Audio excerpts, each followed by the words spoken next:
எல்லாரும் என்னடா காப்பு கட்டியிருக்கீங்க கையில்? எங்கள் ஊரில் வந்து கங்காணம்னு சொல்லுவாங்க இதை. பாப்பா மட்டும் கட்டிக்கல, ஒரு வழியாக சாமி கண்ணை குத்திருன்னு சொல்லி கத்திக்க வச்சாச்சு. நம்ம வெளியில் கிளம்புறோம் அப்படின்னா வந்து புளி சாதம் கொண்டுட்டு போயிடணும். நிறைய பேர் வர்றாங்கன்னா ஹோட்டல்லாம் செட் ஆகாது.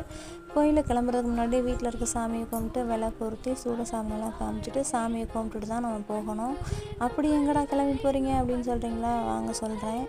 கிட்டத்தட்ட ஒரு 6 மணிக்கெலாம் நம்ம வேன் ஏறினா தான் ஒரு 8 மணி 9 மணிக்கெலாம் கோவிலில் வேலையை முடிச்சுட்டு வர முடியும். அப்படிங்கிறதுக்காக வெளிலனே வேன் வர சொல்லி கிளம்பியாச்சு. பாப்பாவுக்கு கொஞ்சோண்டு ரசம் சாதம் கொண்டுட்டு போயிட்டேன். வேனில் பாட்டு போட்டுகிட்டே சாப்பாடு ஊட்டியாச்சு. நீங்கள் கடையில் வாங்கி கொடுப்பீங்களா இல்லை வீட்டிலே சாப்பாடெலாம் அரேஞ்ச் பண்ணிடுவீங்களான்னு சொல்லுங்கள்.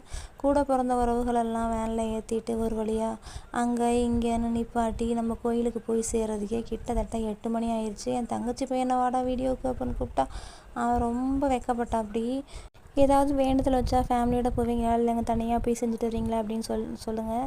இதை எங்கள் வீட்டுக்காரர் ஒரு ஹாய் சொல்லிட்டு எங்கே போகிறோன்னு சொல்லியா